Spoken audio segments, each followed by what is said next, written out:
value addition for agricultural products, that is, diversify the economy, so to say. That's an aspect.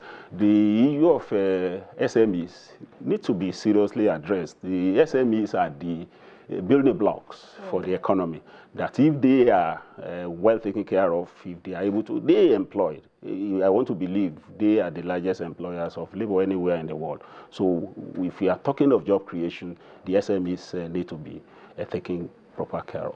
Yes, because recent statistics from the National Bureau of Statistics actually show that in third quarter or the fourth quarter of last year, we actually saw an increased number of the amount of jobs that were created, but not from which sector actually that we saw that coming. But we'd like to see more of such jobs actually created. So, like for organized private sector now, what are you doing to encourage your members to begin to look at that opportunity of presenting themselves as employers and not employees? Yes, we are trying to see how we can help our members, especially the SMEs, to participate in some of these government intervention activities, like the funding, which is a major challenge, the credit availability, and even the rate of the interest rate on funds being made available. When we say SME should take facilities at double digits, that's a serious threat from the beginning. So we are trying to see how our members can benefit, participate in the intervention fund. Unfortunately, the fund is not, I want to say, deep enough to go around everybody. Yeah. Well, speaking of funds, let me just talk about this 220 billion MSME development fund. It's not a hidden thing. It's there in public light that these funds are available. But as of last week, when there was a stakeholders meeting, it came up that only about 40 billion naira had actually been accessed because there was this claim that not a lot of people understood or knew about it, and it's actually in single digits. Yes, it's in single digits. There are these impediments there for you to access the funds, like in our climb, the collateral that is acceptable is access collateral. You don't have collateral based on a trust, like being a member of the chamber now. That is, if we put our members together and we say, okay, we are vouching for this group of people, give them facility. The kind of requirements that are always put in front of people that want to take these facilities are so much that the hurdle is so big for them to scale. So what we are saying is that we should look at this, the terms or the requirements for you to get these facilities. Yes, the money is there, but I'm not sure if that money will even be adequate if we relax what I'm saying. Okay, so in terms of still not wanting to relax and looking at the political risk, because at the beginning of the program I talked about the political risk and then the security risk as well. But what's the degree of private exposure to this risk in Nigeria? So much, very high. The political risk, especially when you are not sure. We are in a situation whereby the confidence of the investors is not there as at now. They are not sure what is likely to happen, even during the election. Most especially when we had the suspension, when we had the extension of 6 weeks. That's sending a wrong signal. And even people discussing interim government. How are we going to be taken serious? Is that the kind of environment an investor will want to come in? These are some of the things we need to manage very well. That yes, we are having transition, we are having election. You can be very sure things will not change drastically from what we are having in terms of policy, in terms of expenditure profile, in terms of even the nature of our policy and the character. There won't be much of a change. If you give me that kind of confidence, I will always want to move closer to you. Again, what is going to happen at the end of the election? People are not sure. Is it going to be a smooth election? Is it going to be a credible election that will be acceptable to the generality of the people? Is very important. These are some of the things that are giving investors concern. I was away sometimes last week, some people were trying to come to Nigeria, but they said they have to wait till the end of the election. They don't know, they are not sure of what is likely to happen. We have the security risk there that has been with us before now, and is now compounded by the election. You will recollect the experience of 2011 when we had this crisis, violence after the election. These are some of the risks that people are trying to avoid putting themselves into.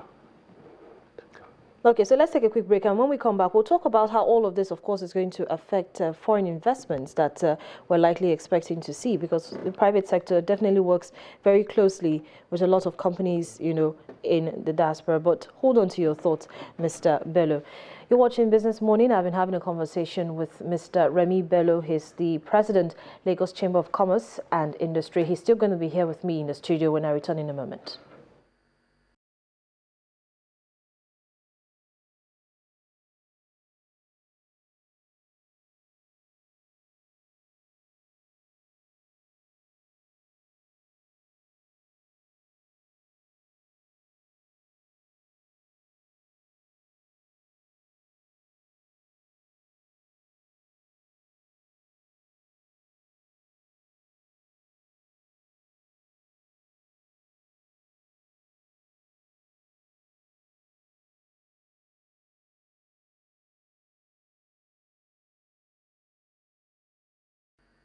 Welcome back. Welcome back to the program. Now, Nigeria's presidential election comes up this weekend, and we're asking the question, what does the private sector want?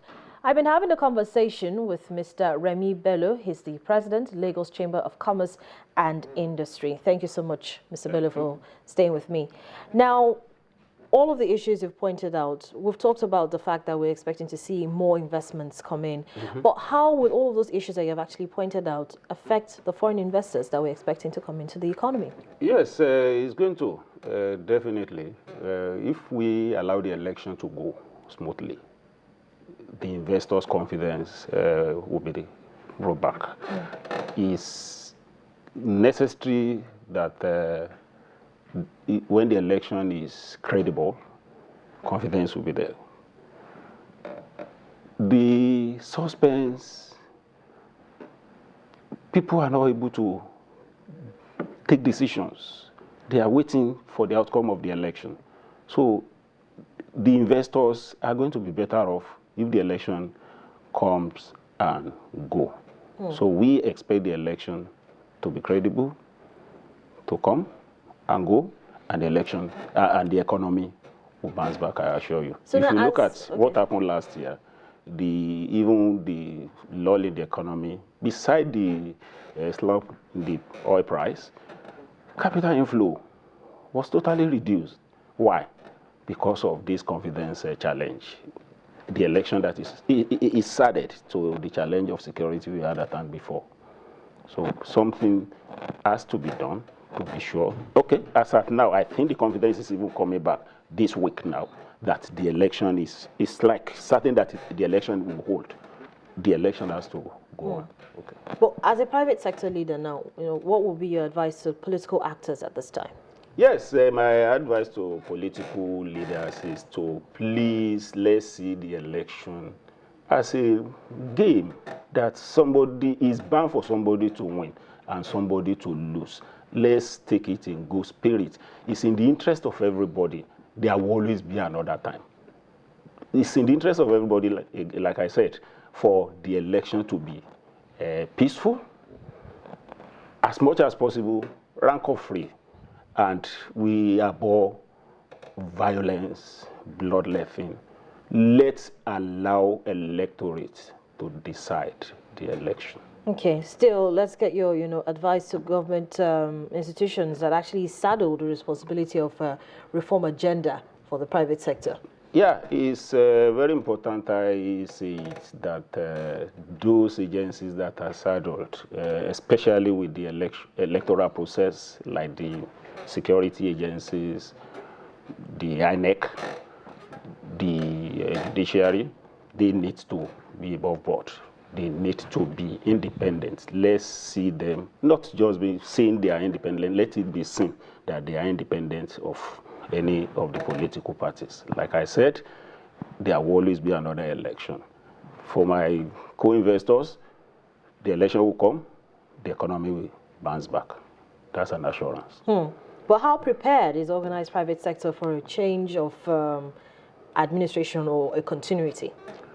Whichever way it comes, like I said, the economy will continue to be there.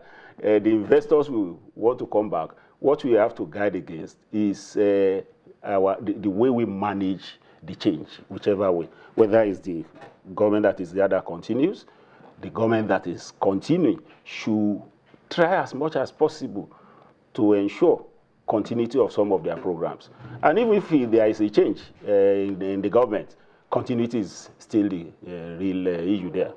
There should be continuity in most of these policies, most especially those ones that we know they are working, and why not, if not? So between now, of course, I know that organized private sector already has like numerous scenarios, pre-election, post-election, going forward. But thank you so much, Mr. Remi Bello, for joining me on the program this morning and sharing your perspectives with regards how the private sector is thinking and for elections as well.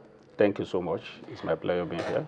Remi Bello is the president of the Lagos Chamber of Commerce and Industry, shared his thoughts and perspective on what the private sector wants with regards the change, either a change of administration or a continuing administration. But Business Morning continues in just a moment. And when I do come back, Bosun will be here with me in the studio. We'll be taking a look at, of course, some of the issues that have come up pre-MPC meeting. Of course, I told you at the beginning of the program, we had some analyst reports from the economic unit of Access Bank and BGL PLC. So we're going to take a closer look at those numbers in a moment. Join me again.